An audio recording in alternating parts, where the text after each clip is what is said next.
স্বাধীন বিচার ব্যবস্থা নিশ্চিত করতে কি পদক্ষেপ নেওয়া হবে সেটা স্পষ্ট না, কিন্তু আমরা যে পেছনের দিকে যাচ্ছি সেটা স্পষ্ট। বিচার ব্যবস্থা স্বাধীন না হওয়ার ফলে কিন্তু বিগত বছরগুলোতে আমরা অনেক ভোগান্তির শিকার হয়েছি।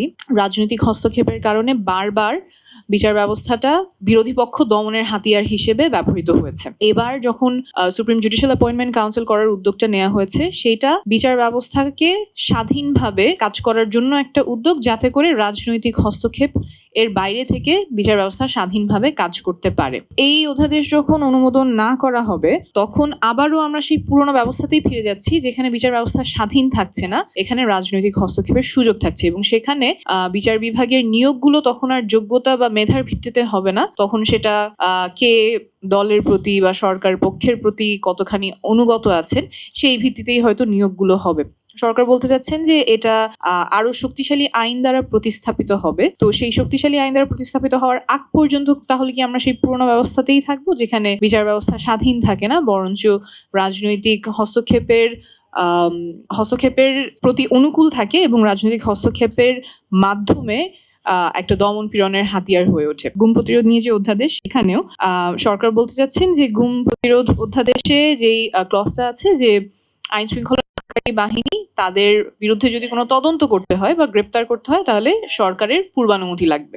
গুমের সংজ্ঞাটা কি? গুমের সংজ্ঞা হচ্ছে যে একজনের লিবার্টি নিয়ে যাওয়া হয় এবং সেটা রাষ্ট্রের মাধ্যমেই হয়, রাষ্ট্রের পৃষ্ঠপোষকত্বেই হয়। অর্থাৎ রাষ্ট্র এখানে সরাসরি যুক্ত থাকে তার বাহিনীর মাধ্যমে, আইন শৃঙ্খলা বাহিনীর মাধ্যমে একজনকে গুম করার ক্ষেত্রে।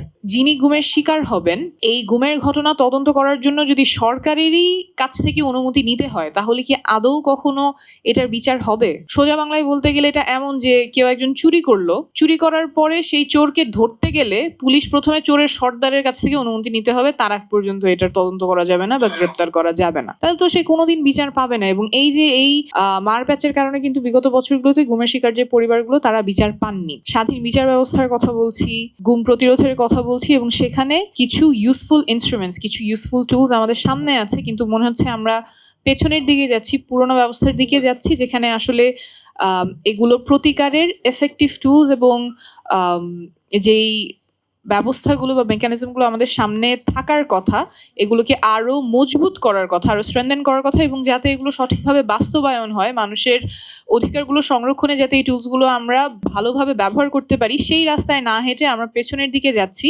এবং পেছনের দিকে যে যাচ্ছি সেটা কি কারণে, সেই যুক্তিগুলো সঙ্গত না। স্বাধীন বিচার ব্যবস্থা নিশ্চিত করতে কি পদক্ষেপ নেওয়া হবে সেটা স্পষ্ট না, কিন্তু আমরা যে পেছনের দিকে যাচ্ছি সেটা স্পষ্ট। না হাঁটি, সামনের দিকে যেতে পারি, আমাদের অধিকারগুলো যাতে সমন্বিত থাকে, সেই জন্য যে টুলসগুলো প্রয়োজন সেগুলো যাতে প্রকৃতভাবে বাস্তবায়ন হয়, সেদিকে আমাদের মনোযোগী হতে হবে। অনেক ধন্যবাদ।